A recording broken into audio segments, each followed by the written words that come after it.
Tahimik ang buong pamilya nang dumating ang araw ng pagbabasa ng huling habili ni Don Francis. Ang kanilang lolo. Isa siya sa mga pinakakilalang negosyante sa kanilang probinsya. May-ari ng malalaking lupain, negosyo, at pati na rin kumpanya. Maraming tao ang humahanga sa kanya. At marami ring naiinggit. Ngunit higit sa lahat, mahal na mahal siya ng kanyang mga apo. O baka mas tamang sabihin, lahat ng apo niya. Nasa sala ng malaking mansyon ng magkakapatid na sina Baron at Chester. Parehong mapagmataas at mayayabang. Sanay sa marangyang buhay. Kasama nila ang kapatid nilang si Ella. Nakilala sa pagiging mapanlait at mayabang rin. Sila ang mga apo na laging pinapaboran ng kanilang mga magulang. Sa kabilang banda naman, nakaupo sa pinakadulo ng silid, si Tonton. Payat, simple, at tahimik lamang. Siya ang anak ng bunso ni Don Francis, na maagang namatay kasama ang kanyang asawa sa isang aksidente. Dahil dito, lumaki tuloy si Tonton na tila walang sariling pamilya at madalas ay kinukot siya ng kanyang mga pinsan. Habang binabasa ng abogado ang huling habili ni Don Francis, isa-isang binabanggit ang pamana. Kay Baron, isang malawak na lupain na aabot sa 10 hektarya. Kay Chester naman, isang malaking negosyo na may matatag na pangalan. At kay Ella, ilang shares sa kumpanya at mga bahay sa lungsod. Tuwang-tuwa ang magkakapatid. Lalo na't malaking kayamanan ang nakamit nila. Ngunit nang si Tonton na ang binanggit, tila natawa ang lahat.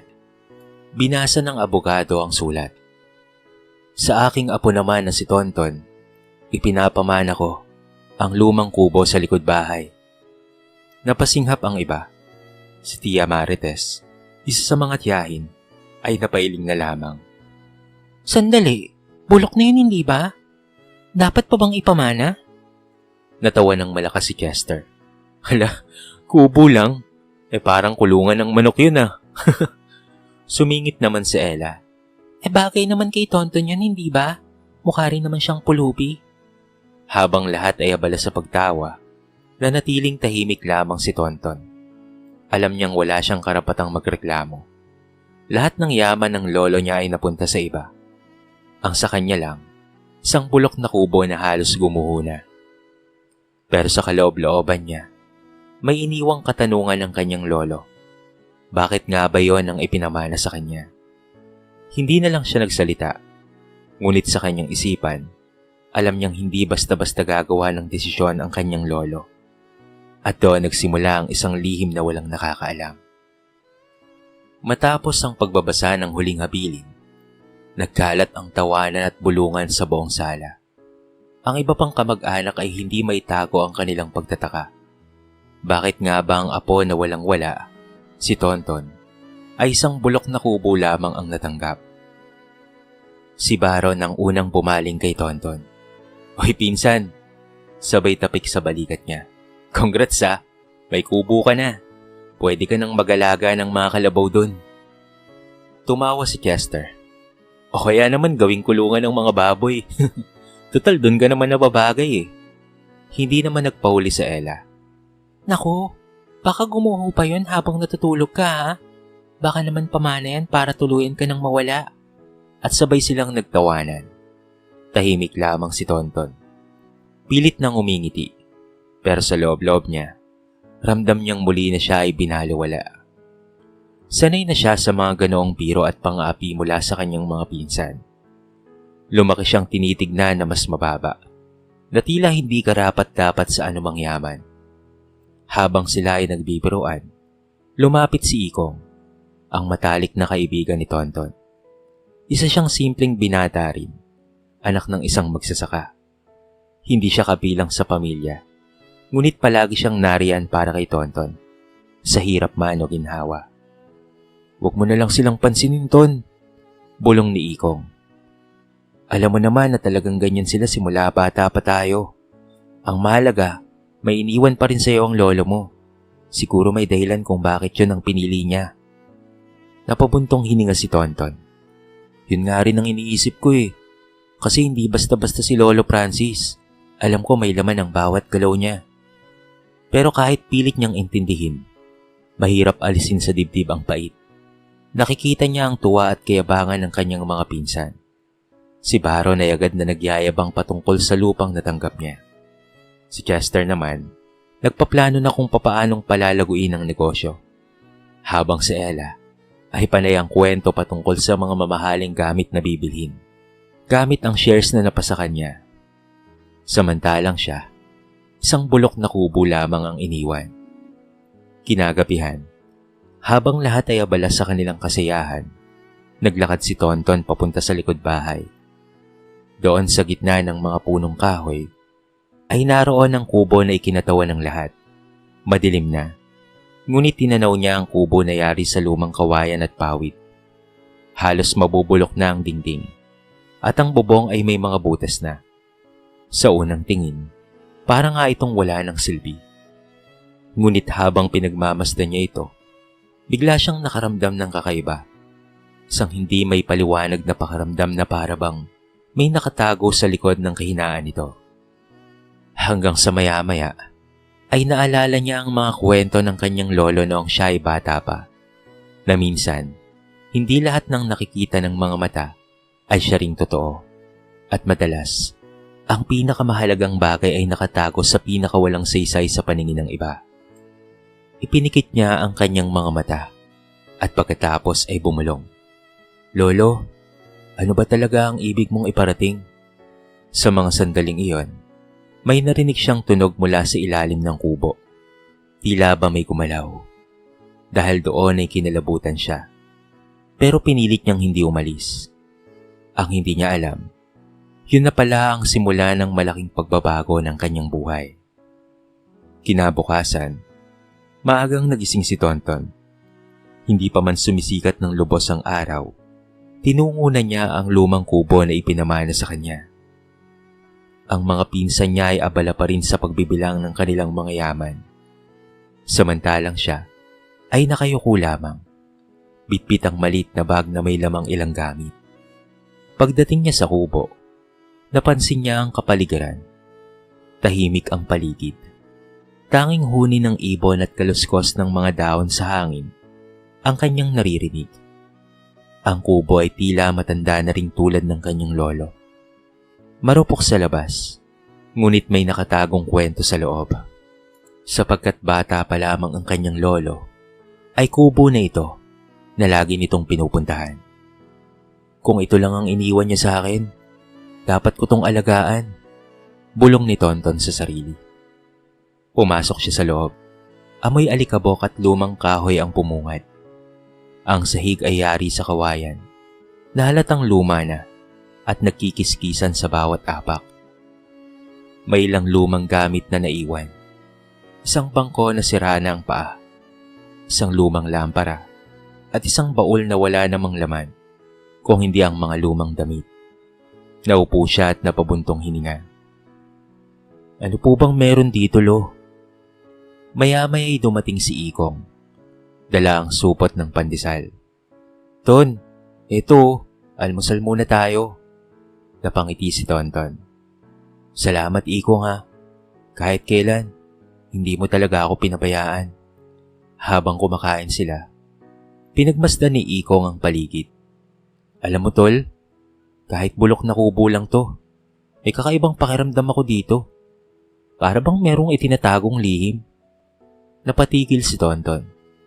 Nararamdaman mo rin, Tol? Tumango si Ikong. Oo, hindi lang basta kubo ito. Parang may laman sa ilalim. Napaawang ang bibig ni Tonton. Naalala niya ang tunog na narinig niya kagabi. Yung tila may kumakaluskos mula sa ilalim ng sahig. Alam mo, Ton, dagdag pa ni Ikong, ang lolo mo hindi basta-basta magpapamana ng ganito lang. Kilala siya bilang matalino at mapagplano. Kung ito ang iniwan sa'yo, sigurado kong meron siyang dahilan. Napatayo si Tonton at nagsimulang tumingin-tingin sa paligid ng kubo. Sinilip niya ang sahig. Pinagmasdan niya ang bawat siwang ng kawayan. At doon niya muling narinig ang mahina ngunit malinaw na tunog. Parang may piraso ng bakal na kumikiskis. Kinalabutan siya. Ngunit imbes na tumakbo, lalo siyang naengganyo.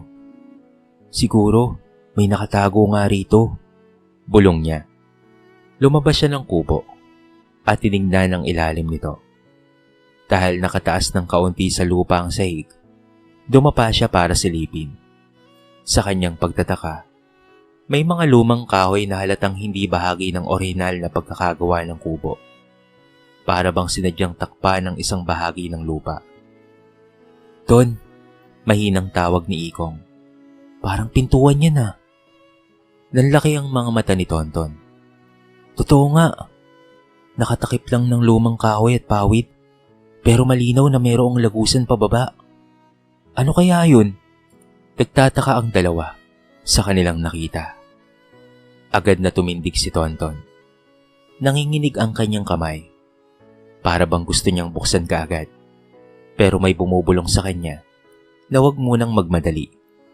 Napahawak siya sa kanyang dibdib. Kung ano man ito, siguro panahon lang ang makapagsasabi. Marahil kung makikita sila ng ibang tao, ay matatawa ang mga ito sa kanila. Sapagkat para ba silang naghahanap ng gagamba sa loob ng lumang kubo. Bising-bisi ang magkaibigan na para bang merong tinutuklasan. Ang hindi nila alam, mula sa hindi kalayuan, ay pinagmamasdan pala sila ng kanyang pinsang si Baron. Nakangisi ito na tila ba may masamang binabalak. Habang abala si Tonton at si Ikong sa pagtingin sa kubo, hindi nila napansin na may mga matang nakamasid. Si Baron, na laging mapagmataas at mahilig manghimasok. Naglakad papalapit sa kanila kasama ang kapatid na si Chester at si Ella. Oy, anong ginagawa niyo dyan ha? Malakas na boses ni Baron. Sabay lakad papalapit. Naglalaro kayo sa bahay ng mga daga? Nagkatinginan sina Tonton at Ikong. Hindi nila inaasahan na may makakakita sa kanilang pagsisiyasat. Ay, wala, sagot ni Tonton, habang pinipilit na maging kalmado. Tinitignan ko lang kung pwede pang ayusin ang kubo. Napahalakhak si Chester. Ayusin? Para saan pa? Hindi mo naman kayang magpatayo ng bahay na maayos. Isa pa, kahit ayusin mo yan, bulok pa rin yan. Si Ella naman ay nakapamewang. Tinaasan ng kilay si Tonton. Grabe ka talaga, pinsan. Imbes na magsaya ka kasi may kubo ka na. Mukhang problemado ko pa ata. Kasi naman, bulok na kubo lang talaga ang bagay sa'yo. Ramdam ni Tonton ang bigat ng kanilang mga salita. Pero hindi siya sumagot. Sa halip, ay umuko lamang siya at pilit na nagtimpi. Ngunit hindi nakatiis si Ikong. Wala kayong karapatang laitin siya, singhal ni Ikong. Pamana yan ng lolo niyo sa kanya. Kahit bulok na kubo lang yan, may halaga pa rin yan. Lalong nagtawanan ng tatlong pinsan. Narinig mo yun, Kuya Baron? Biro ni Chester. May halaga raw ang kubo. Siguro may kayamanan sa ilalim, no? Sabay-sabay silang nagtawanan. Ngunit sa halakhak na yon, tila may kakaibang kislap sa mga mata ni Baron. Para bang na-curious siya. Lumapit siya sa kubo at bahagyang yumuko upang silipin ang ilalim. Napansin niya ang mga kahoy na tinakpan ni Tonton at pati na rin ni Ikong kanina. Interesting. Bulong ni Baron. Bakit parang may tinatago nga dito? Kinabahan si Tonton. Agad niyang tinakpan ang bahagi ng sahig gamit ang mga tuyong damo at pati na rin pawid. Wala yan. Sira lang ang sahig kaya nagmumukhang kakaiba. Ngumisi si Baron at tumingin kay Chester at Ella. Oh, nakita niyo yun? Mukhang may tinatago talaga si Tonton, no? Baka naman may sikreto ang kubo. Kung meron man, sabat na Ella. Siguradong hindi para sa kanya. Dapat ay sa atin yon. Kasi tayo ang tunay na may karapatan sa yaman ni Lolo. Hindi nga, dagdag ni Chester. Bakit kaya sa lahat ng apo, si Tonton lang ang binigyan ng kubo? May ibig bang sabihin yun? Narinig iyon ni Tonton at mas lalo siyang kinabahan. Ayaw niyang malaman ng kanyang mga pinsan ang patungkol sa kakaibang nararamdaman niya sa kubo. Sa ngayon, hindi pa siya sigurado kung ano talaga ang laman ng ilalim nito. Pero malinaw na hindi niya dapat ipaalam kaagad. "Umalis na kayo," mariing sabi ni Tonton. "Kung wala kayong magandang sasabihin, huwag niyo na akong istorbohin." Tumaas ang kilay ni Baron. "Aba, matapang ka na ngayon pinsan ha. O sige, aalis kami. Pero tandaan mo to, hindi ka magtatagal na nag-iisa dito, Ton. Kung meron kang tinatago, malalaman rin namin yan." At tuluyan na nga silang umalis. Habang nagtatawanan pa rin, naiwan sina Tonton at Ikong na parehong tahimik. Hawak ang kaba sa kanilang dibdib. "Ton," bulong ni Ikong, "sigurado ko, may laman ang ilalim ng kubo na to. Kaya mo ba itong itago?" Napatingin si Tonton sa kaibigan. Mahigpit ang pagkakakuyom ng kanyang kamao. "Kung ano man ang iniwan ni Lolo, para sa akin yun, at gagawin ko ang lahat para hindi makuha ng iba." Sa mga salitang iyon, nagsimula ang laban ni Tonton. Isang laban na hindi niya alam kung papaano niyang mapagtatagumpayan. Kinagabihan, hindi makatulog si Tonton. Paulit-ulit sa kanyang isipan ang mga sinabi ng kanyang mga pinsan. Baka raw may tinatago ang kubo. Totoo nga kaya? O baka guni-guni lang nila? Humiga siya sa lumang banig sa loob ng kubo. Habang nakatingin sa kisame, sa labas malamig ang hangin at tanging tunog ng mga kuliglig ang maririnig. Ngunit sa ilalim ng katahimikan, ramdam niya ang kakaibang presensya.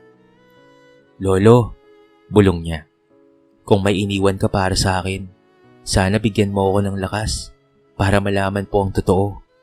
Kinaumagahan, dumating si Ikong dala ang maliit na pala at pati na rin martilyo. "Ton, handa ka na ba?" Nagulat si Tonton. "Handa saan?" Ngumiti si Ikong. "Para buksan ang ilalim ng kubo. Kung may sikreto man, panahon na para tuklasin natin." Nag-alinlangan si Tonton. Takot siya, pero mas nangingibabaw ang kanyang pananabik. Tumango siya sa wakas. "Sige, pero dahan-dahan lang ha. Baka masira ang buong kubo eh." Pumasok silang dalawa sa loob ng kubo. Maingat na iniangat ni Ikong ang ilang bahagi ng kawayan sa sahig. Kumaluskos ang mga ito, para bang matagal nang hindi kinagalaw. Habang unti-unting bumubukas ang siwang, sumalubong ang malamig na hangin mula sa ilalim. Nanlaki ang mga mata ni Tonton. "Ikong, may lagusan nga." Ngunit hindi pa nila lubusang nabubuksan, nang maya-maya ay biglang may kumatok mula sa labas.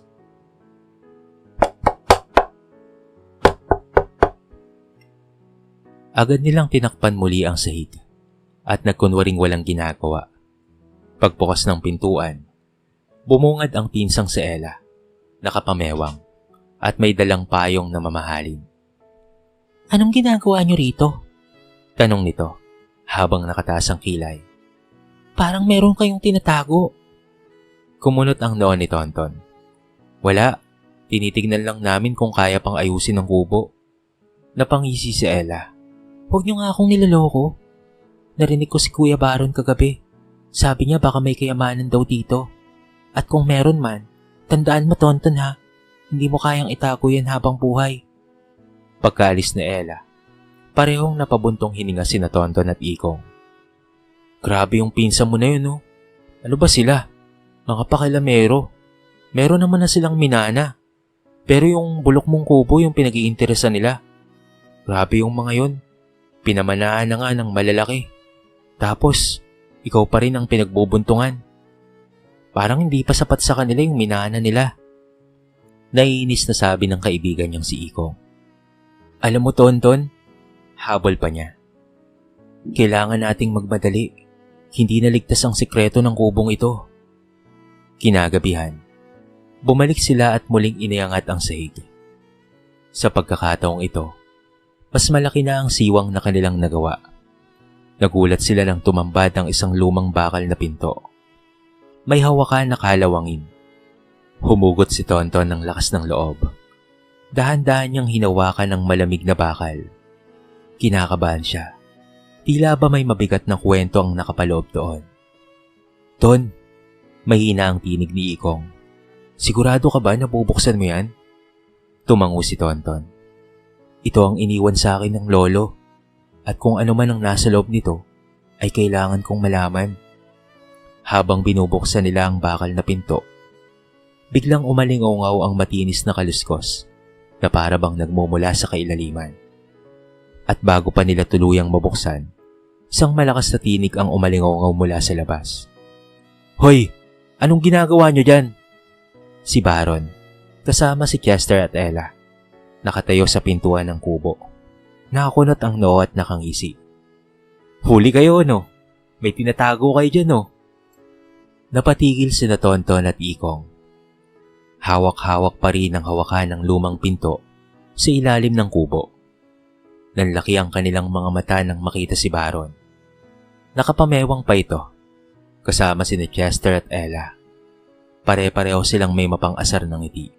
Halatang nag-aabang. Eh na nga ba ang sinasabi ko? Wika ni Baron. At mayabang pa rin ang tono. May tinatago ka, Tonton. Akala mo ba manloloko mo kami? Lumapit si Chester. Tumingin sa siwang sa sahig. At napatawa. Aba, may pinto nga.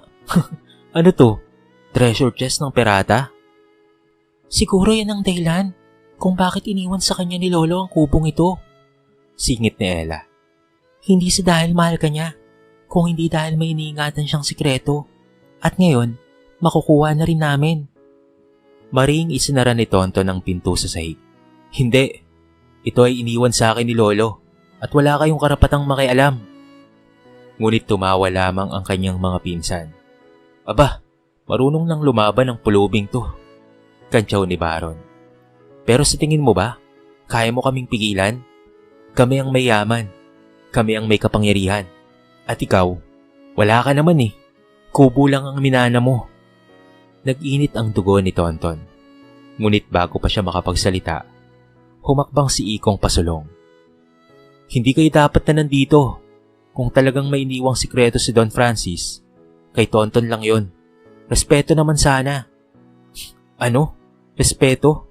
Sarkastikong sagot ni Chester. Huwag mo nga kaming tinatawanan ha. Kung may yaman sa ilalim na yan, parte rin kami ng pamilya. Karapatan naming makuha yun. Ano ba kayo? Sigaw ni Tonton. Nanginginig ang tinig. Hindi lahat ng bagay ay kayamanan. Hindi nyo ba naisip na baka ala-ala lang ni Lolo ang iniwan niya? Baka hindi pera. At baka hindi ginto. Ngunit ngumisi si Baron. At dahan-dahang umakyat ng kubo. Kung ala-ala lang, mas lalo namin gustong makita. Kasi baka ginto ang ala-ala. Hinawakan ni Baron ang hawakan ng bakal na pinto. Pilit itong binubuksan. Agad namang lumapit si Tonton at tinulak siya papalayo. Ako ang may karapatan dito. At wala kayong karapatan. Nagkasagutan sila. Halos magkasuntukan na. Si Chester at Ella ay naghahalakhakan at pinapanood ang kaguluhan. Tignan mo nga naman oh. Tawa ni Ella. Ang pulubi nating pinsan, nagmamalaki na. Ngunit bago pa tuluyang magkasakitan, biglang bumigay ang lumang kahoy sa sahig. Kumalabog ito at bahagyang bumukas ang bakal na pinto. Sa isang iglap, umalingaw-ngaw ang malamig na hangin mula sa kailaliman. Kasabay nito, isang mahinang tunog ng mga bagay na metal na tila nagkikiskisan. Dahil doon ay natikilan silang lahat. Walang naglakas loob na gumalaw. Ton, mahina ang tinig ni Ikong. Hindi lang basta ala-ala ang nasa ilalim nito. Nanlamig ang pakiramdam ni Tonton. Tumibok ng mabilis ang kanyang puso. Sa wakas, nagbukas ang lagusan na iniwan ng kanyang lolo. At doon, nagsimula ng lumantad ang isang lihim na matagal nang nakatago. Sumabog nga ang katahimikan sa loob ng kubo. Ang kaninang pagtatalo ay natigil. Ang malamig na hangin mula sa ilalim ng bakal na pinto ay tila dumampi sa kanilang mga balat. Nagbigay ng kilabot at kaba. Lahat sila'y natigilan. Si Baron, Chester, Ella, pati na rin sina Tonton at Ikong. Dahan-dahang hinawakan ni Tonton ang hawakan ng bakal na pinto. Nanginginig ang kanyang mga daliri. Hindi sa takot, kung hindi sa bigat ng responsibilidad na kanyang nararamdaman. Alam niya, ito na ang sagot sa lahat ng tanong. Lolo, bulong niya. Ito ba talaga ang iniwan mo para sa akin? Maingat niyang hinila ang pinto at unti-unting bumukas ang daan pababa. Kasabay nito, bumungad ang hagdanang gawa sa sementong luma na natatakpan ng alikabok at sapot ng gagamba. Hindi ako makapaniwala, bulalas ni Ikong. May tagong lagusan pala sa ilalim ng kubo. Ngunit bago pa siya makababa, biglang sumingit si Baron. Ako na ang mauna, sigaw niya at agad na bumaba sa hagdan. Sumunod naman si Chester at Ella. Sabay tawa ng may pangungutya. Don, haliga na, anyaya ni Ikong. Wala na silang pagpipilian kung hindi ang sundan ng tatlo. Pagbaba nila sa ilalim ng kubo, bumungad ang isang malaking silid na tila ba'y lihim na bodega. Ang mga pader ay gawa sa matibay na semento at sa gilid ay nakahilera ang ilang lumang baul at kahon. Ang bawat isa ay may nakatatak na mga inisyal. DF, tanda ng pangalan ng kanilang lolo na si Don Francisco. Nanlaki ang mga mata ni Ella. OMG! Baka puno ng ginto at alahas yan. Agad na lumapit si Chester sa isang baul at pilit itong binuksan. Pag-angat ng takip, tumambad ang mga lumang sobre, makakapal na mga dokumento, at ilang kahon ng bariyang pilak at gintong mga alahas. Napahiyaw si Chester. Kayamanan nga! Hindi ako makapaniwala. Isa-isang binuksan ng magkakapatid ang iba pang kahon. May mga lumang titulo ng lupa, mga sertipiko ng ari-arian, mga mamahaling gamit na antik, at higit sa lahat, mga sobre na punong-puno ng pera. Nagsimula silang mag-agawan. Akin to! Sigaw ni Baron, habang pilit na inaangkin ng isang kahon ng alahas. Hindi, akin to! Sigaw naman ni Ella. Hawak ang isang bandal ng pera. Sa gitna ng kaguluhan, nanatiling nakatayo si Tonton, hindi makapaniwala sa kanyang nakikita. Totoo nga, ang bulok na kubo na pinagtatawanan ng lahat ay siyang taguan ng pinakamatinding yaman ng kanilang lolo. Ngunit sa kanyang puso, may bumigat na tanong. Kung ganito kalaki ang kayamanan, bakit sa kanya ipinamana? Bakit hindi ipinamana ni Lolo Francis ang mga ito ng pantay-pantay?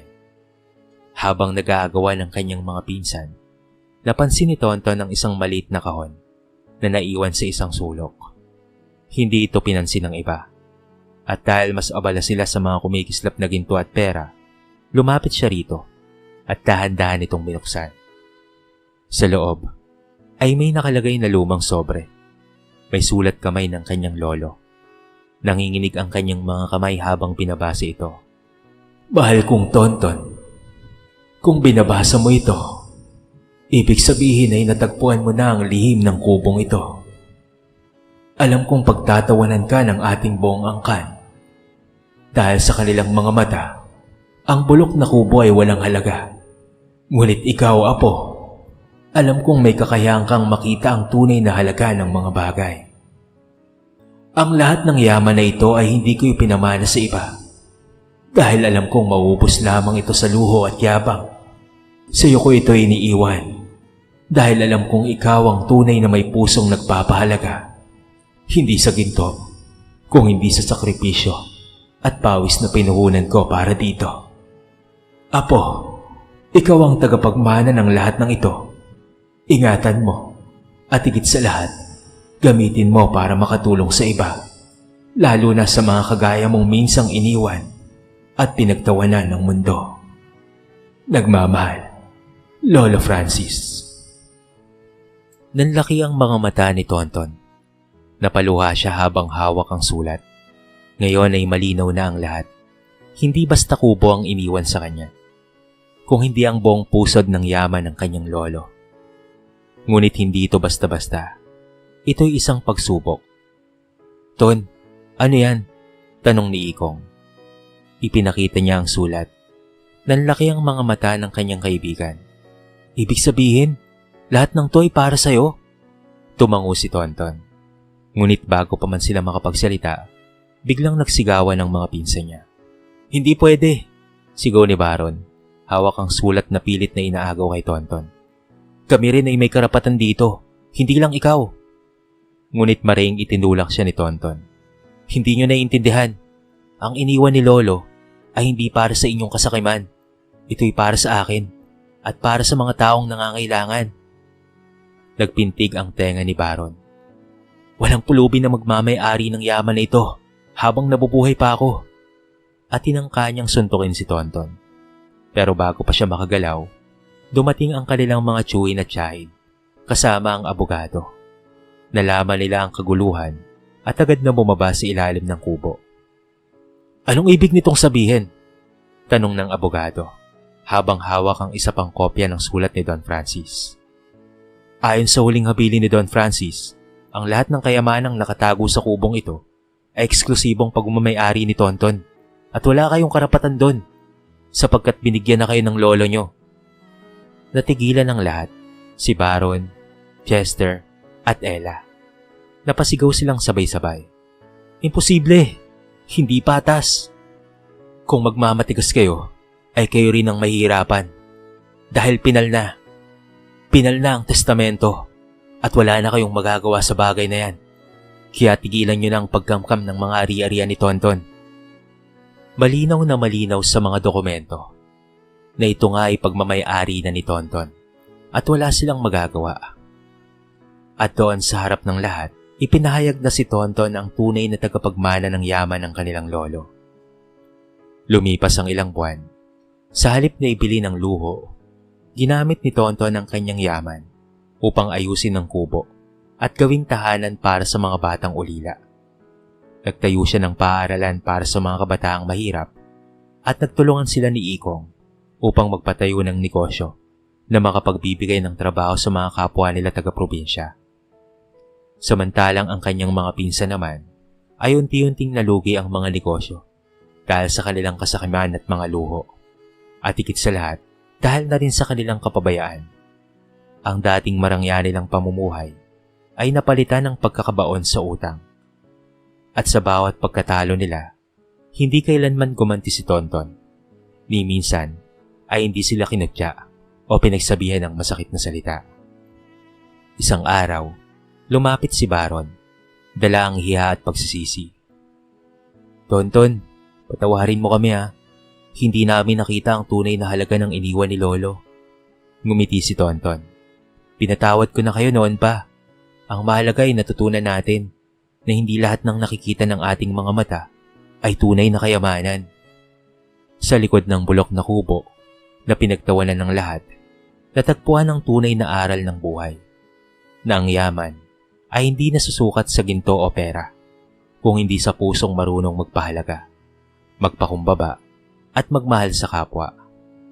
At mula noon, hindi na muling tinawag na bulok na kubo ang ipinamana ni Lolo Francis. Bagkus, ito na ang naging kubo ng kayamanan at pag-asa para sa ibang mga tao na nangangailangan.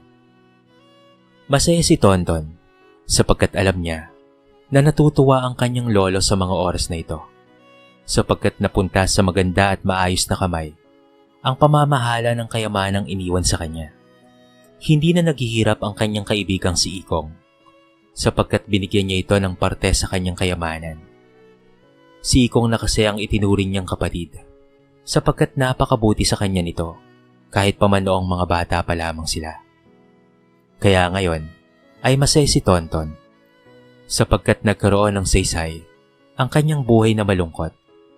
Naintindihan niya sa kanyang sarili na ito pala ang purpose ng kanyang buhay, ang maging tagapagmana at tagapamahala ng mga kayamanan ng kanyang lolo para ipamahagi at itulong sa iba.